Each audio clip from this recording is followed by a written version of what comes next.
आप मिले मिट गई मन की सभी चाह, आप मिले मिट गई मन की सभी चाह, खुशियों के गीत मिले मिटी आह आह। प्यास बुझी पाए हैं सागर अथाह, प्यास बुझी पाए हैं सागर अथाह। वाह बाबा वाह, वाह बाबा वाह, वाह बाबा वाह, वाह बाबा वाह।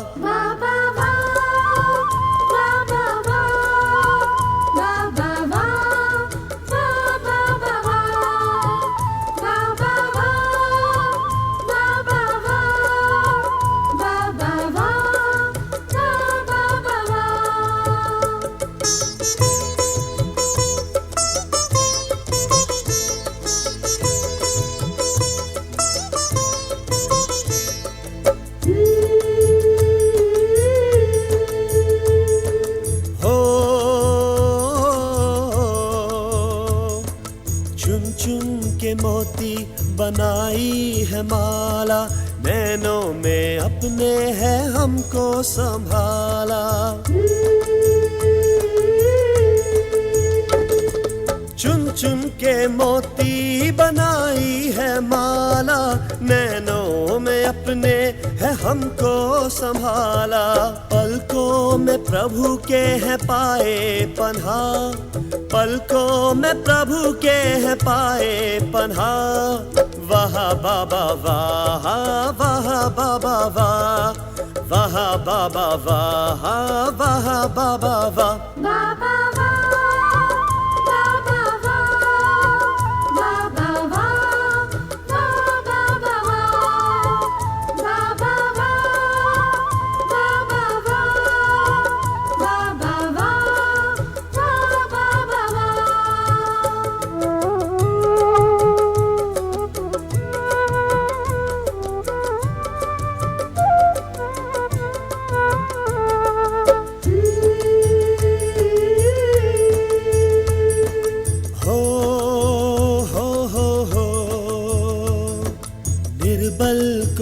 करके शक्ति बनाया, निर्धन को तख्त और ताज दिलाया।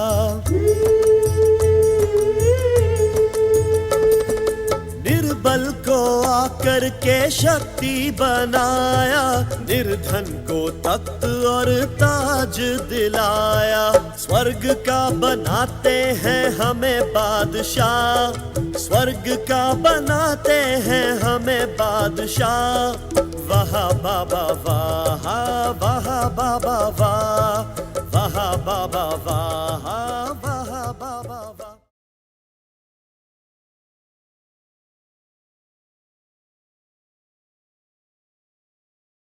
ओम शांति, ओम शांति, ओम शांति, ओम शांति। भाग्य विधाता शिव बाबा ने हम बच्चों को अपना बनाया है, और न सिर्फ अपना बनाया है लेकिन हम पद्मा पदम भाग्यवान बने हैं। तो हम सभी अपने को पद्मा पदम भाग्यवान कहते हैं। कोई सौभाग्यशाली है, 1000 भाग्यशाली है नहीं, लेकिन कितने भाग्यशाली हैं? पद्मा पदम भाग्यशाली हैं। तो बाबा ने तो सभी को एक जैसा भाग्य दिया है, किसी को कम ज़्यादा नहीं दिया है, लेकिन फिर भी बाबा के बच्चे नंबरवार हैं, और उसका आधार है त्याग।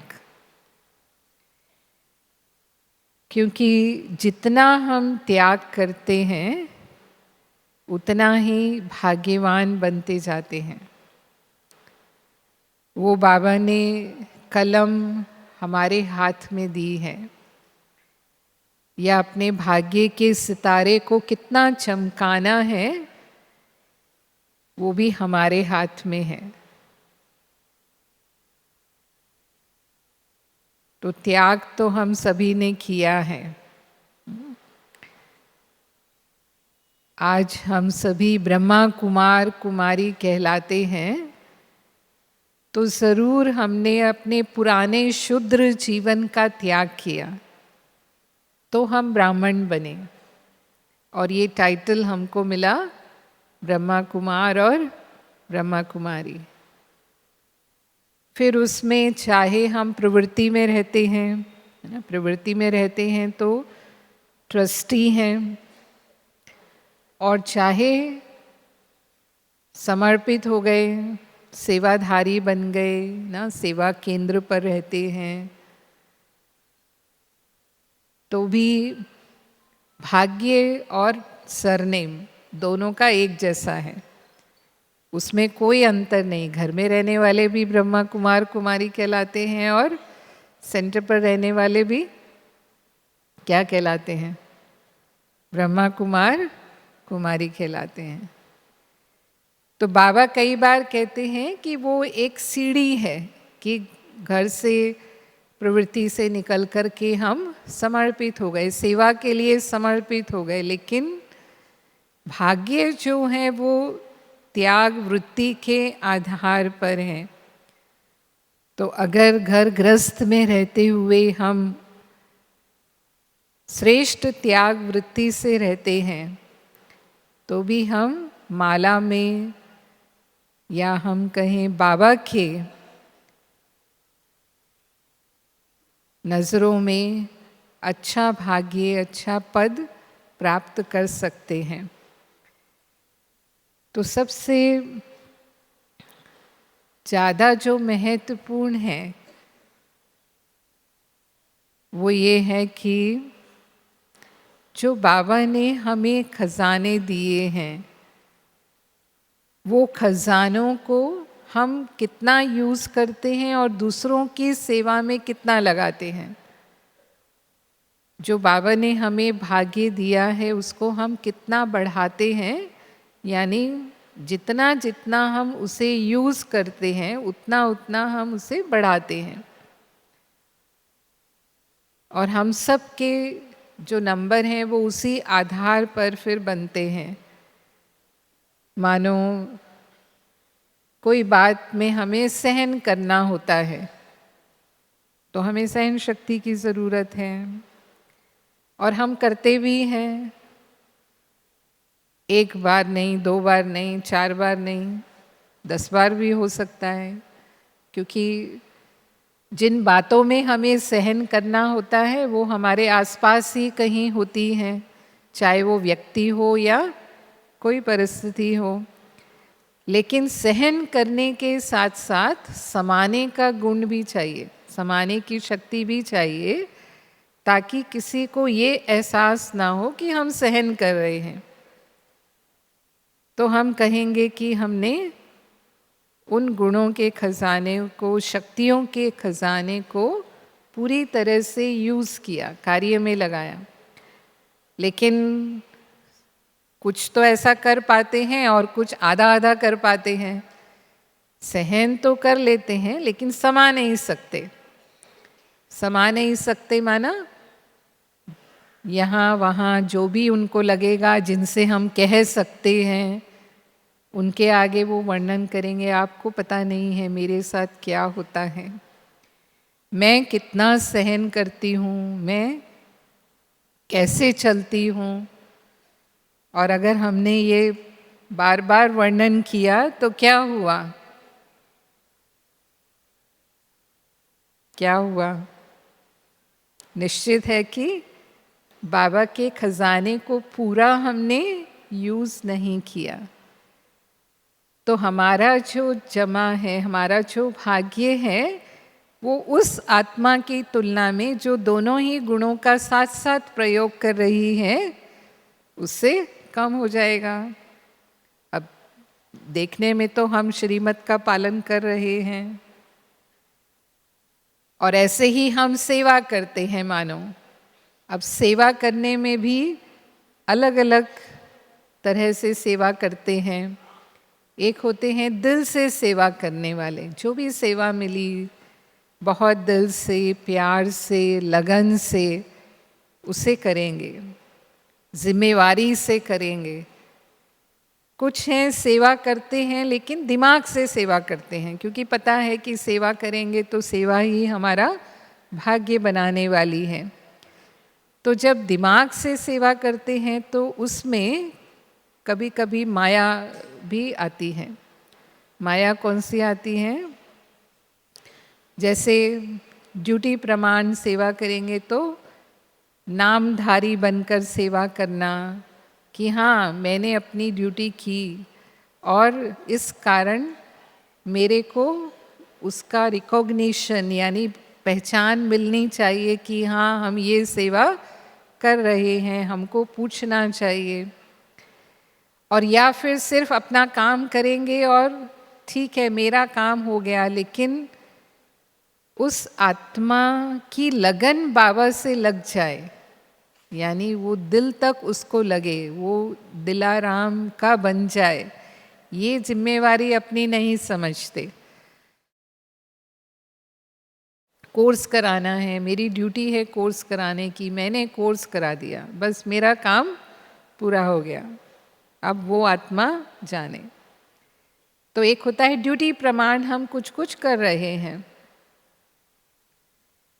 तो अंतर आ जाएगा ना। जो दिल से कर रहा है, लगन से कर रहा है, निस्वार्थ भाव से सेवा कर रहा है, निर्विघ्न सेवा कर रहा है, उसका भाग्य, और जो नामधारी सेवा कर रहे हैं उनके भाग्य में अंतर हो जाएगा। तो इसीलिए बाबा कहते हैं कि हमारे भाग्य में अंतर आता रहता है। तो जो त्याग है ब्राह्मण जीवन में, वो कई प्रकार का त्याग है। ज़्यादातर हम समझते हैं जैसे सन्यासी हैं, घर बार छोड़कर चले जाते हैं, अपने घर के वस्तुओं का भी, पुरानी दुनिया का संबंधों का त्याग करके चले जाते हैं, कोई उस तरह का त्याग। लेकिन हमारा त्याग केवल स्थूल त्याग नहीं है। स्थूल में तो बाबा शायद हमसे उतना त्याग करवाते भी नहीं है जितना कि दुनिया के सन्यासी करते हैं और स्थूल के कष्टप्रद जीवन जीते हैं। लेकिन सूक्ष्म त्याग जो हमारा है वो उनसे कहीं श्रेष्ठ है। जैसे हम कहते हैं कि हम जो सन्यास करते हैं वो बेहद का सन्यास करते हैं, बेहद की वैराग्य वृत्ति है हमारी, बेहद का सन्यास है बुराइयों का, विकारों का सन्यास करना। लेकिन उसमें जो पहली सीढ़ी है वो है देह भान का त्याग। हमारा पहला लेसन ही है हमारा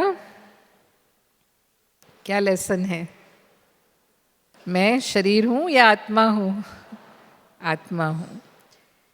तो देह भान का त्याग यानी ये जो तन है, ये तन मेरा नहीं है, लेकिन बाबा ने मुझे सेवा अर्थ दिया है। मैं आत्मा हूँ ये तो हम समझते हैं, लेकिन देह में भी मेरेपन का त्याग। जैसे हम कहते हैं तन मन धन सब कुछ तेरा, तेरा तुझको अर्पण ना, तो तन मन धन, उसमें पहले तन आता है। तो ये तन बाबा का है, बाबा की अमानत है और बाबा ने मुझे सेवा के लिए ये दिया है। ये भाव, इस तन में हम कर्म करने के लिए आते हैं, तन के द्वारा कार्य किया, कर्मेंद्रियों के द्वारा कर्म किया और फिर कार्य पूरा होने के बाद न्यारे हो गए। निराकारी और आकारी जो हमारा स्वरूप है, जो हमारा सत्य स्वरूप है, आत्मा का जो स्वरूप है, उस स्थिति में कर्म समाप्त होते ही स्थित हो जाना। जैसे शिव बाबा तन का आधार लेते थे, ब्रह्मा बाबा के तन में आते थे या गुलजार दादी के तन में आते थे, बाबा तन में प्रवेश करते थे और जो बाबा को मुरली चलानी है, बच्चों को शिक्षा देनी है, वो बाबा ने अपना कर्तव्य किया और फिर बाबा फिर से शरीर से न्यारे हो गए। ऐसे ही आत्मा भी इस दुनिया में रहते हुए ऐसे अनुभव करे जैसे कि मैं इस शरीर में मेहमान हूँ। मेहमान आते हैं और चले जाते हैं, तो आत्मा भी इस पुरानी देह में मेहमान है। तो देह से जो लगाव, देह से मोह होता है, वो देह से हम नष्टो मोहा रहेंगे या बन जाएंगे। तो ये है देह भान का त्याग। ये इसको बाबा कहता है पहली सीढ़ी। तो हमने किस हद तक देह भान का त्याग किया है, या अभी तक भी ये पुरानी देह की प्रवृत्ति में ही हम ज़्यादा लगे रहते हैं। और फिर दूसरा है, देह के संबंध में कर्मेंद्रियां हैं, हमारे दूसरे संबंध हैं। देह सहित देह के सभी संबंधों को छोड़, बाबा हमें कहते हैं ना, योग क्या है? देह सहित देह के सभी संबंधों को छोड़ अपने को आत्मा समझ मुझे याद करो। तो फिर देह के साथ देह के संबंधों का भी त्याग है। देह के संबंध कर्मेंद्रियों के साथ और लौकिक अलौकिक जो हमारे संबंध हैं, पुराने दुनिया के संबंध, लौकिक संबंध, और नए संबंध हमारे ईश्वरीय संबंध, अलौकिक संबंध हैं। तो सबसे पहले हमारी जो कर्मेंद्रियों के साथ संबंध है उसके अधिकारी बनना, कर्मेंद्रियों के गुलाम नहीं। अगर कर्मेंद्रियों के दास हैं, यानी कर्मेंद्रियां हमें चलाती हैं, सामान्य दुनिया में कैसे चलती है लोगों की जिंदगी, जैसे इंद्रियां चलाती हैं वैसे चलते हैं। जो नहीं देखना चाहिए वो देखते हैं, जो नहीं सुनना चाहिए वो सुनते हैं, जो नहीं बोलना चाहिए वो बोलते हैं, और जो नहीं करना चाहिए वो करते हैं।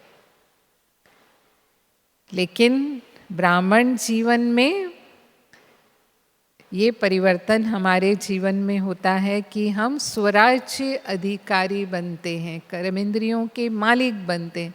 राजयोग माना कर्मेंद्रियों का राजा बनाने वाला योग। तो मेरी कर्मेंद्रियां कैसे चलेंगी? श्रीमत प्रमाण। इन आँखों के द्वारा जो मुझे देखना चाहिए वही मुझे दिखाई दे।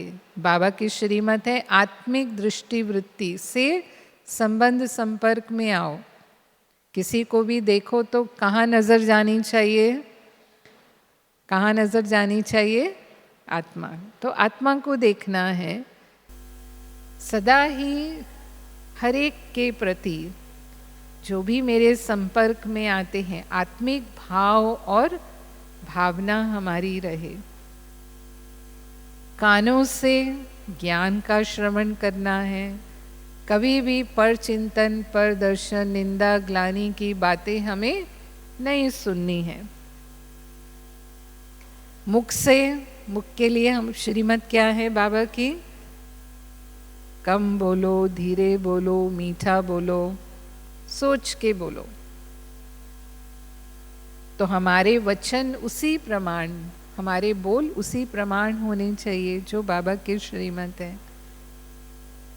और कैसे कर्म करने हैं? हमें श्रेष्ठ कर्म करने हैं। और ऐसे ही जो मुख के द्वारा दो कर्म होते हैं ना, एक तो वाणी और दूसरा खाना। तो भोजन भी कैसा खाना है हमें? सात्विक भोजन, बाबा की याद में बना हुआ ब्रह्मा भोजन हमें स्वीकार करना है। तो इन कर्मेंद्रियों की अधीनता का हमने कितना त्याग किया है। ऐसे तो नहीं कि हम सोचते हैं एक आधी थोड़ी कमज़ोरी है, हाँ, कभी कभी आँख धोखा दे देती है, या कभी कान धोखा दे देता है, कभी मुख धोखा दे देता है। मतलब जैसे कहते हैं ना कि चूहा निकालते हैं तो बिल्ली आ जाती है, बिल्ली निकालते हैं तो कुत्ता आ जाता है। तो कोई ना कोई कर्मेंद्रिय हमें धोखा देती रहती है। तो कई बार हम उसको हल्की रीति से लेते हैं कि हाँ ये है, लेकिन एक छोटी कर्मेंद्रिय भी, बाबा कई बार कहते हैं अभी आँख कान ये कितनी छोटी कर्मेंद्रियाँ हैं, लेकिन इनका जाल बहुत बड़ा है। जैसे मकड़ी छोटी होती है लेकिन कितने बड़ा बड़ा जाला बुनती है। तो जब वो जाल फैल जाता है, यानी उसका विस्तार हो जाता है, यानी उसके वशीभूत हम जब हो जाते हैं, तो उससे निकलना बहुत मुश्किल होता है। इसको कहते हैं जैसे कोई व्यक्ति बेहोश है और उसको आप कुछ समझाने की कोशिश करो, क्योंकि जो वशीभूत आत्मा है उसको आप कुछ समझाने की कोशिश करेंगे तो वो नहीं समझते हैं। कोई बेहोश है, उसको हम कितना भी समझाने जाएं वो समझेगा, समझ में आएगा? उसको नहीं समझ में आएगा। तो वो स्थिति होती है कि जो अधिकारी है, जो उस स्थिति में है, बाबा के श्रीमत के अनुसार है, वो उसको अगर समझाने जाएगा तो उसको वो समझ में नहीं आता है। तो बाबा कई बार कहते हैं कि ऐसी स्थिति में उस जाल को ख़त्म करने की विधि है, बिंदी बन जाओ, बिंदी लगा दो और बिंदी में समा जाओ। यानी बिंदी बनकर प्यारे बाबा की याद में जब लवलीन हो जाएंगे तो अपने आप उस स्थिति से बाहर निकल आएंगे। जैसे मकड़ी होती है, उसको जाल ख़त्म करना होता है तो वो खुद ही सारे जाल को खा लेती है, अपने जाल को खुद ही ख़त्म करती है वो। यानी हमारे अंदर बाबा की याद से वो शक्ति आ जाएगी कि हम उसको ख़त्म कर पाएंगे, उसके हम मालिक बन पाएंगे। तो अपनी कर्मेंद्रियों की अधीनता का त्याग, वो हमें अपनी चेकिंग करनी है कि कहाँ तक उस संबंध में हम त्याग कर पाए हैं, या अभी भी हम इंद्रियों के वशीभूत होते रहते हैं। तीसरा है जो हमारे संबंध हैं, लौकिक और अलौकिक संबंध, दोनों प्रकार के संबंध हैं हमारे, और इन संबंधों में नष्टो मोहा बनना, ये भी हम पुरुषार्थ करते हैं, क्योंकि जितना नष्टो मोहा बनेंगे उतना ही बाबा से सर्व संबंधों का अनुभव करेंगे। बाबा ही मेरा संसार है, हमारी लगन एक बाबा से लगी रहे, हमारी बुद्धि सदा ही एक की तरफ रहे, वो कमाई, वो भाग्य हम बना सकेंगे अपना। और हमारा अंतिम पेपर भी क्या है? नष्टो मोह स्मृति लब्धा। तो लौकिक अलौकिक संबंध में, लौकिक संबंध में जैसे हमें स्नेह मिलता है, सहयोग मिलता है, सहारा मिलता है, प्राप्तियां होती हैं, तभी मोह होता है। लौकिक संबंधों में जो मोह का कारण है, क्योंकि उनसे हमें इतना कुछ मिलता रहता है। स्वार्थ से प्यार होता है। आज की जो दुनिया में आपस में संबंधों में जो प्यार होता है, ज़्यादातर वो स्वार्थ से होता है। जब तक स्वार्थ है तब तक प्यार से रहेंगे, मोह भी रहेगा। लेकिन जब स्वार्थ खत्म हो जाता है, स्वार्थ पूरा नहीं होता है, तो फिर प्यार भी खत्म। एक कहानी आती है इसके ऊपर कि एक बार फैमिली थी, परिवार, तो उसके 2 बच्चे थे, एक बहन एक भाई, और जो पिता थे उनकी जल्दी मृत्यु हो गई। तो अब माँ और भाई बहन परिवार था। बहन की शादी हो गई, और जो बेटा था वो शुरू से ही उसमें थोड़ी मन की वैराग्य की भावना थी, तो उसके कारण ही उनके गांव में जो एक गुरुजी थे वो उनके पास जाता रहता था और उनके प्रवचन भी सुनता था। और उसको कई बार मन में आता था कि मैं सन्यासी हो जाऊं, इनकी तरह ही मैं भी त्याग करके और मैं सन्यास ले लूं।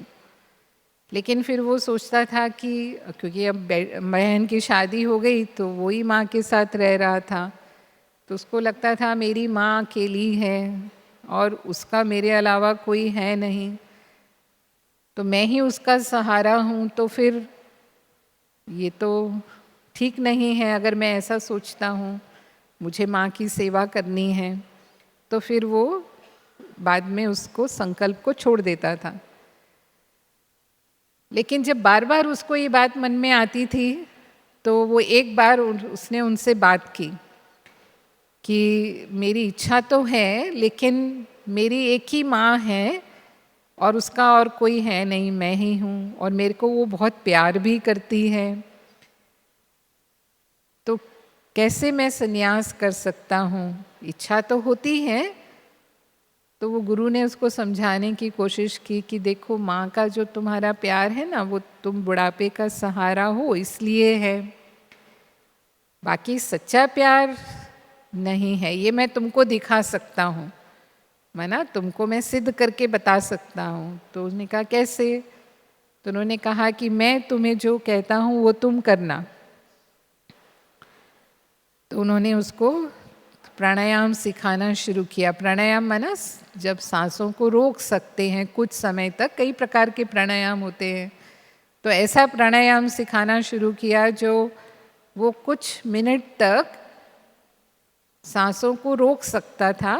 माना शरीर में इतनी ऑक्सीजन हो जाती है कि मृत्यु नहीं होती, लेकिन देखने वाले को ऐसा लगता है कि इसकी सांस नहीं चल रही, मतलब ये चला गया। तो वो सिखाने के बाद उन्होंने उसको कहा कि देखो, तुम घर जाना और अपनी माँ को कहना मुझे कुछ ठीक नहीं लग रहा है, मैं कमरे में जा रहा हूँ, और अगर कुछ ऐसा हो तो तुम मेरे गुरुजी को बुलाना, कोई भी ऐसी बात लगे तुमको। तो माँ ने कहा क्या बात है, देखने में तो ठीक लग रहे हो। तो उसने कहा नहीं माँ, ऐसे ठीक बाहर से लग रहा है, लेकिन अंदर से मुझे अच्छा नहीं लग रहा है, तो मैं अपना बिस्तर पे जाके आराम करूँगा। चला गया वो। कुछ पूरा दिन निकल गया, बेटा उठकर बाहर ही नहीं आया। तो माँ को विचार चला, बोल रहा था मेरी तबीयत ठीक नहीं है, देखूं क्या है। गई कमरे में तो देखा अभी भी सोया हुआ है। तो उसने उसकी चादर हटाई, देखा तो देखा कि एकदम चित्त पड़ा है, क्योंकि उसने जैसे ही उसको लगा कि माँ आ रही है, उसने तुरंत अपनी सांस रोक ली। तो उसको लगा कि अरे, इसकी तो सांस भी नहीं चल रही है, क्या हो गया है इसको। हिलाया डुलाया, उसने आवाज़ लगाई, कोई रिस्पॉन्स नहीं। तो घबरा गई वो कि अरे, कुछ बोलता भी नहीं है, आंख भी नहीं खोलता है, क्या हो गया इसको। तो उसको याद आया, बेटे ने बोला था कुछ हो तो मेरे गुरुजी को बुलाना। तो उसने उसके गुरुजी को बुलाया। गुरु आए, देखा उन्होंने उसको। अब उनको तो पता था ना अंदर से, तो उनकी आपस की वो थी सारी बात, तो गुरु तो को तो पता था। लेकिन उन्होंने माँ को बोला कि देखो, इसकी सांस नहीं चल रही है ना, इसने अपने प्राण त्याग दिए हैं, लेकिन इसकी आयु बहुत कम है अभी। मैं इसके प्राण वापस ला सकता हूँ, लेकिन उसके बदले किसी और को अपने प्राण देने पड़ेंगे, तब इसके प्राण वापस आ सकते हैं। तो आप समझती हैं कि कोई है ऐसा जो इसके बदले में प्राण दे सकता है? तो माँ सोचने लगी, चुप रही वो, कुछ बोली नहीं। तो उसने आगे से बोला, माता जी आप तो वृद्ध हैं, आपकी आयु हो चुकी है, आप चाहें तो अपने बेटे को जीवन दान दे सकती हैं। तो वो भी घबरा गई। उसने कहा नहीं नहीं, मैं कैसे दे सकती हूँ, मेरी बेटी है अभी, उसको देखभाल करने वाला तो कोई नहीं है, अब उसके लिए तो मैं ही हूँ, तो मैं तो नहीं कर सकती ये। उतने में उसकी बहन भी आ गई थी, क्योंकि माँ ने उसको भी बता दिया था कि भाई जो है वो बीमार था और ऐसा हो गया है, तो तब तक वो भी पहुँच गई थी। तो गुरु ने उसको बोला, बेटी को बोला कि तुम इसकी बहन हो, तुम इसके लिए अपने प्राण दे सकती हो। उसने कहा, गुरुजी कैसी बात करते हैं आप, मेरा अपना परिवार है, बच्चे हैं, उनको कौन संभालेगा, तो मैं तो नहीं कर सकती। तो दोनों ने, वो सुन रहा था क्योंकि उसने तो सिर्फ सांस रोका हुआ था, लेकिन उसने अपनी माँ की बात भी सुनी और उसने अपनी बहन की बात भी सुनी। तो उन दोनों ने ही मिलकर फिर कहा, गुरुजी आप तो सन्यासी हैं, आपका तो कोई भी नहीं है, अगर आप ही मेरे बेटे के लिए प्राण दे दे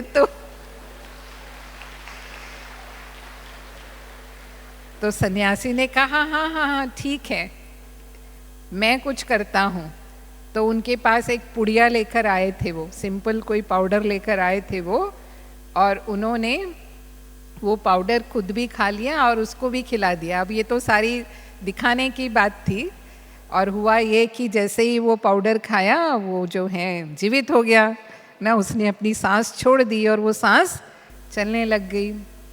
लेकिन इस घटना ने उसको ये सिद्ध कर दिया कि माँ के लिए, मैं जो सोचता था कि मैं ही उसके लिए सब कुछ हूँ, मेरे अलावा उसका कौन सहारा है, लेकिन ऐसा नहीं है, और वो अपनी बेटी के सहारे भी जी सकती है। तो मुझे उसके लिए जो मेरा लक्ष्य है, जो मैं चाहता हूँ कि मैं सन्यासी होकर के अपना जीवन भगवान के लिए बिताऊं, तो मैं जा सकता हूँ। और तुरंत उसने कह दिया कि माँ मुझे ये प्राण तो गुरुजी ने दिए हैं, तूने देखा मैंने तो प्राण त्याग दिए थे, तो अब मेरा जीवन तेरे लिए नहीं है, अब मेरा जीवन इनके लिए है और मैं इनके साथ ही जाऊंगा। तो वो चला गया। तो समझ में आ गया कि जीवन में जो भी हम समझते हैं, जिनके साथ भी हमारा मोह होता है माना हम उनको ही अपना समझ के, मेरा मान के चलते हैं, लेकिन जब समय आता है तो वो भी हमसे क्या कर लेते हैं।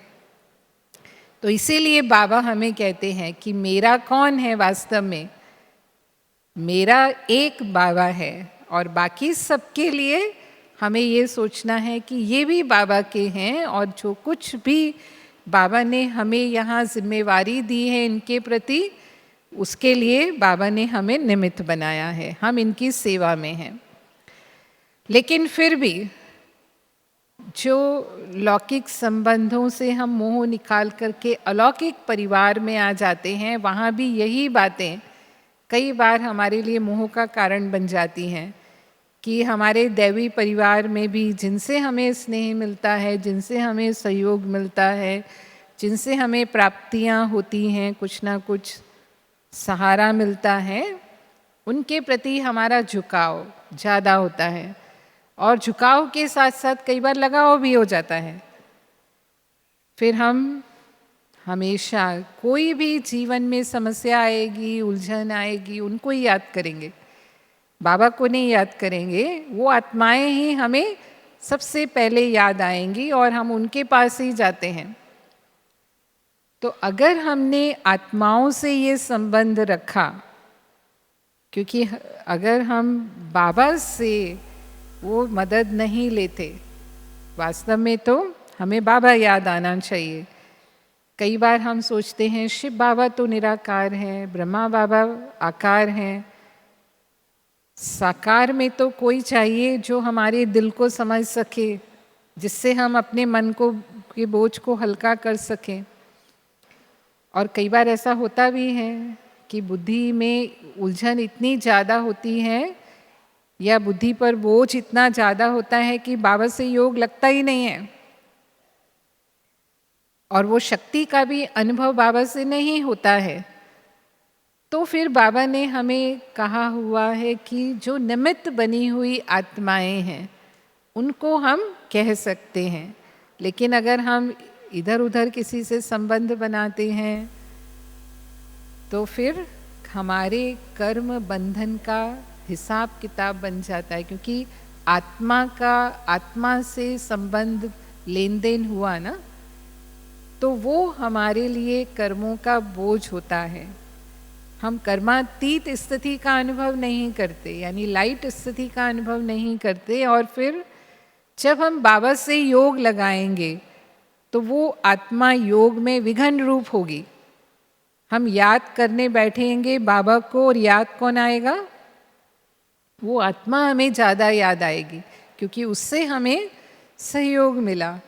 तो योग में जो ऊंची स्थिति का हमें अनुभव होना चाहिए, योग में जो शक्तियों का अनुभव होना चाहिए, या हम योग में जो अतीन्द्रिय सुख का अनुभव करना चाहते हैं, बाबा से जो संबंध का अनुभव करना चाहते हैं, वो हम नहीं कर पाएंगे। तो योग में हम कमज़ोर हो जाएंगे, योग में हमारा मन नहीं लगेगा। आप बैठेंगे योग करने के लिए, ज़रूर सब करेंगे, है ना, ज्ञान भी सुनते हैं, सेवा भी करते हैं, योग भी करते हैं, लेकिन ये लीकेज होती है। लीकेज माना बाल्टी में अगर होल है, ऊपर से आप पानी भरेंगे तो क्या होगा? नीचे से बह जाएगा, भरेगा नहीं कभी भी। तो ये आत्माओं की जो याद है वो लीकेज का काम करती है। ऊपर से हम बाबा को याद कर रहे हैं, शक्ति भरते हैं, लेकिन वो शक्ति जो है वो जमा नहीं हो पाती है। तो इसीलिए बाबा कहते हैं अगर भक्तों को भी भगवान अनुभव कराते हैं, भक्ति में भी भक्तों को अनुभव कराया है ना बाबा ने। मीराबाई थी, प्रत्यक्ष अनुभव कराया। जब उसने पूरा निश्चय रखा कृष्ण के ऊपर, तो समय आने पर वो जहर भी अमृत हो गया।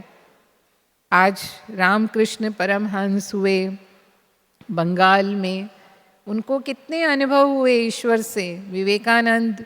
विवेकानंद ने जो भी कार्य किया उसमें भी बहुत अनुभव उनको हुए। तो जितने भी ऐसे भक्त हुए भगवान के, उनको भी भगवान ने अनुभव कराए। तो हम तो डायरेक्ट बाबा के बच्चे हैं।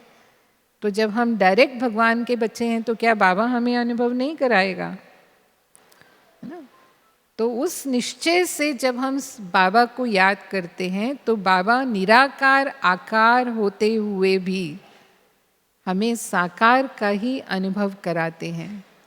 सिर्फ एक होता है नॉलेज के आधार पर कि हम जानते हैं बाबा से हमारे सर्व संबंध हैं, लेकिन हमने उन्हें अनुभव नहीं किया है। बाबा ही हमें सर्व प्राप्तियां कराने वाले हैं, ऐसा हमने अनुभव में नहीं लाया है। बाबा को हमने प्रयोग ही नहीं किया है। तो फिर कहाँ ना कहाँ हम संदेह में आ जाते हैं, यानी संशय में आ जाते हैं, और बाबा का सहारा लेने की बजाय आत्माओं का सहारा लेना या उनको सहारा बनाने की कोशिश करते हैं। तो नष्टो मोहा बनने का आधार है अलौकिक संबंधों में भी एक बाबा ही सहारा है। चाहे जो भी हो जाए, हिम्मत रखेंगे, 1000 गुना बाबा की मदद हमारे साथ है। तो बाबा का साथ लेके चलना है। फिर उसके बाद हम जो कर्म करते हैं, अभी हमने पूरा क्लास सुना, सुदेश दीदी ने हमें कर्मों के बारे में बताया। तो ब्राह्मण जीवन में संबंधों के साथ साथ हैं जो भी विकर्म हैं, यानी विकारों के वश होकर के हम जो कर्म करते हैं उनका त्याग। बाबा ने हमें श्रेष्ठ कर्म करने की श्रीमत दी है। श्रेष्ठ कर्म करना, सुकर्म करना, यानी श्रीमत के प्रमाण कर्म करना। अगर हम विकारों के अंश वंश भी वशीभूत हो जाते हैं तो इसका मतलब हमसे विकर्म होते हैं। मोटे रूप तो अलग हैं, लेकिन विकारों के अंश वंश में जैसे हम कहेंगे किसी आत्मा के प्रति मेरी घृणा भाव है, ईर्ष्या भाव है, वैर भाव है। गुस्सा नहीं करते हम, लेकिन मन ही मन हमारे मन में वो नेगेटिविटी किसी आत्मा के प्रति आती है। ये भी उल्टा संबंध जोड़ती है। जैसे किसी के प्रति हमारा स्नेह होता है, वो लगाव का रूप ले लेता है, लेकिन किसी के प्रति अगर मन में घृणा है या वैर भाव है तो भी वो आत्मा भी हमारी बुद्धि को अपनी तरफ खींचती रहती है, चिंतन के रूप में, उल्टा चिंतन है ना, वो स्नेह के रूप में मन जाता है और ये जाता है उल्टे चिंतन में, वो भी योग में डिस्टर्ब करती है आत्मा। इस तरह की आत्मा जिससे हमारा ये उल्टा हिसाब किताब जुड़ा हुआ होता है। अब घृणा क्यों पैदा होती है? क्योंकि उनके अवगुणों को, उनकी कमियों को हम देखते हैं, हमारे जैसा हम चाहते हैं, यानी हमारे पसंद वाले कर्म वो नहीं करते हैं। ज़्यादातर हम दूसरों से क्या चाहते हैं? जैसा मैं चाहती हूँ ऐसा वो करें। अगर मेरे जैसा नहीं कर पा रहे हैं तो मुझे उससे थोड़ा थोड़ा नफरत होने लग जाती है। ऐसे करते हैं, ये ऐसे चलते हैं, ये ऐसे बोलते हैं, इनको ऐसा होना चाहिए, वैसा होना चाहिए, ऐसे करना चाहिए, यानी मेरा स्वार्थ है कि इनको ऐसा होना चाहिए और ये ऐसे क्यों नहीं है, तो हम उनको वैसा बनाना चाहते हैं। अब उसका संस्कार है, अब वो आत्मा कितना वो अपना संस्कार बदल पाती है उस पर निर्भर करता है। तो ये भी मेरा हिसाब किताब आत्मा के साथ बनता है। और बाबा हमेशा कहते हैं ब्राह्मण आत्मा माना वैष्णव वंशी हैं हम। तो जैसे वैष्णव होते हैं वो कोई भी बुरी चीज़ को टच नहीं करते, अगर वो टच करेंगे तो उसको गलत मानते हैं। ऐसे ही हम भी किसी की अवगुण, बुराई या कमज़ोरी को ग्रहण नहीं कर सकते। हमें गुण ग्राहक या होली हंस, बाबा कहते हैं आप होली हंस बुद्धि हो, गुण ग्राहक बनो। हर एक आत्मा के गुणों को ही देखना है, चाहे वो कितने भी, अभी जैसे वरदान में था कल, कितना भी काला कोयला हो तो भी क्या देखो, डायमंड देखो ना। तो ये डायमंड देखने वाली पावर, अब काला कोयला है तो काला ही दिखेगा ना, पर असल में काला कोयला ही डायमंड बनता है। अगर हम वैसे भी देखें ना, यानी प्रकृति के हिसाब से, जो प्रकृति में कोयला दबा हुआ होता है कहाँ से निकलता है? मिलों से ही तो माइंस होते हैं ना, कोयले की भी माइंस होते हैं, क्योंकि उड़ीसा में तो बहुत सारे कोयले के माइंस हैं। तो वही कोयला जब हजारों सालों तक ज़मीन में दबा हुआ है, वही कोयले से ही हीरा बनता है ना, साइंस के अनुसार। तो देखो हम जब पतित बन जाते हैं, पूरी तरह से तमो प्रधान बन जाते हैं, कलयुग तक आते आते, उसको ही बाबा कोयला कहता है ना, काली आत्मा माना, और वही आत्मा हीरा बनती है। जब बाबा हमें पतित से पावन बनाते हैं तो हम हीरे तुल्य हो जाते हैं। तो हमें वो देखना है कि वो आत्मा पुरुषार्थ कर रही है ना, वो तो अपने अवगुणों को मिटाने का पुरुषार्थ कर रही है, बाबा की बनी है, तो उसका भी यही लक्ष्य है, हमारा भी यही लक्ष्य है। और असल में आदि अनादि स्वरूप में तो हम हीरे ही थे ना। हम कौन थे? सर्वगुण संपन्न थे, संपूर्ण पवित्र थे, वो हमारा परम धाम का और सतयुग का स्वरूप तो वही है। तो हम अपने ओरिजिनल और उस आत्मा के भी ओरिजिनल स्वरूप को देखें, जो अभी वर्तमान में नहीं दिखाई दे रहा, गुप्त है, लेकिन हमें भविष्य तो मालूम है ना। बाबा ने हमें त्रिकालदर्शी बनाया है, तो हमें ये पता है ना कि वो आत्मा भी वही बनने वाली है। तो इसीलिए बाबा कहता है कि वो देखो। तो किसी भी आत्मा के अवगुणों पर हमारी नज़र जानी ही नहीं चाहिए। जैसे हंस मोती ही चुगता है, वो कभी भी कंकड़ नहीं चुगेगा, तो वो उसकी वो कमी रूपी कंकड़ पर मेरी नज़र क्यों जाए? तभी हम सच्चे वैष्णव हैं। तो ये हिसाब किताब भी नहीं, किसी के प्रति वैर भाव हो, ईर्ष्या भाव हो या घृणा भाव हो, इसका भी त्याग। और कितने हद तक हमने इसका त्याग किया है, यानी सदा हर आत्मा के प्रति शुभ भावना, शुभ कामना हो, सदा दातापन की भावना हो, और वो भी निस्वार्थ भाव से। ये नहीं कि ये मुझे दे तो मैं दूँ ना, ये तो करते ही नहीं है तो मैं क्यों करूँ। ऐसे होता है ना, ये मुझे थोड़ी रिगार्ड देते हैं जो मैं इनको रिगार्ड दूँ, मैं क्यों दूँ, है ना। ऐसे मन में आता है कि कोई देगा तो हम देंगे, लेकिन निस्वार्थ भाव से देने का भाव, जितना हम वो दाता बनते, बाबा कहता है हम महात्यागी बनते हैं। महात्यागी जो होगा वो महादानी वरदानी होगा। हमारे को बाबा ने जो भी खजाने दिए हैं, उन खजानों को निस्वार्थ भाव से देना, वो है महात्यागी बनना। लेकिन अगर उसमें कहीं मैंपन आ जाता है, मैंपन और मेरापन, हाँ, ये भी सूक्ष्म है। जैसे कहा कि विकर्म माना विकारों के अंश वंश का भी त्याग। तो अगर सूक्ष्म रूप में भी मैं ज्ञानी हूँ, मैं सेवाधारी हूँ, कोई साधारण सेवाधारी नहीं हूँ, विशेष सेवाधारी हूँ।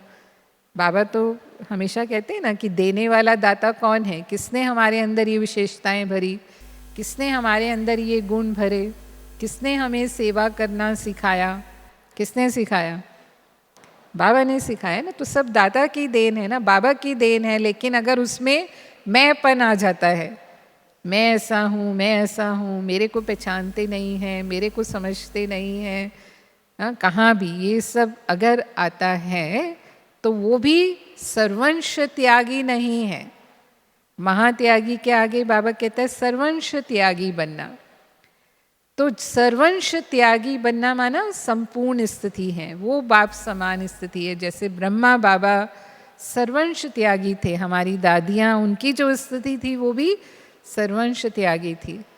तो जितना हम त्यागी, महात्यागी, सर्वंश त्यागी हमने समझा, हाँ, वो स्टेप्स क्या हैं।